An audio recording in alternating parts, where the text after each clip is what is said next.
कवीच्या अपूर्ण कवितेतील शेवटची सर्वात सुंदर ओळ वाटतेस तू. कवीच्या अपूर्ण कवितेतील शेवटची सर्वात सुंदर ओळ वाटतेस तू. पुण्या चित्रकाराच्या स्वप्नातील रंगांनी उमललेलं सौंदर्य वाटतेस तू.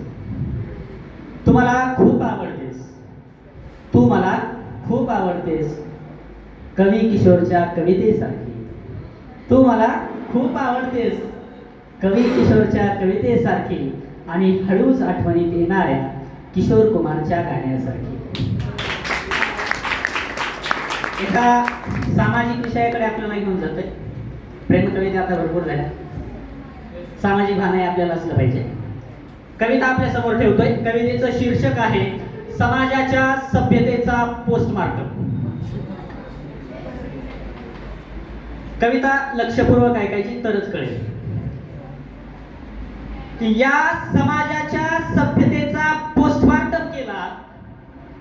या समाजाच्या सभ्यतेचा पोस्टमार्टम केला तर आज सापडतील कित्येक मुलींच्या न जन्मलेल्या किंचाळ्या.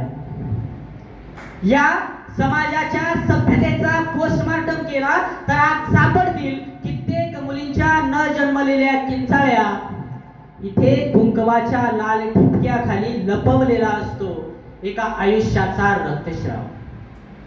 इथे कुंकवाच्या लाल ठिपक्याखाली लपवलेला असतो एका आयुष्याचा रक्तस्राव. मांडवात बसलेले पुरुष धर्मग्रंथांच्या पानांनी पुसत असतात त्यांच्या इच्छांचे घामटपंजे. मांडवात बसलेले पुरुष धर्मग्रंथांच्या पानांनी पुसत असतात त्यांच्या इच्छेचे घामटपंजे. आणि त्यालाच म्हणतात संस्कार, त्यालाच म्हणतात संस्कार.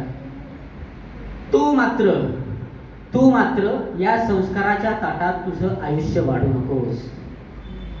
तू मात्र या संस्काराच्या ताटात तुझं आयुष्य वाढू नकोस.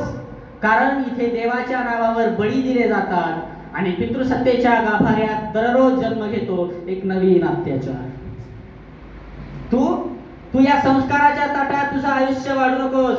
इथे मांडवात बसलेले पुरुष धर्मग्रंथांच्या पानांनी पुसत असतात त्यांच्या इच्छेचे घामट म्हणजे त्यालाच म्हणतात संस्कार. कारण इथे स्त्रीच्या स्वप्नांना देवाच्या नावावर बळी दिला जातो आणि पितृसत्तेच्या गाभाऱ्यात दररोज जन्म घेतो एक नवीन अत्याचार. तू जर जन्म द्यायचाच ठरवलास,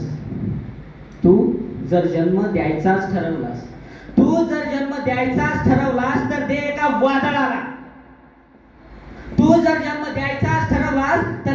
वादळाला. जे या सभ्यतेच्या शवागारात घुसून तिथल्या प्रत्येक मृत परंपरेला आग लावेल.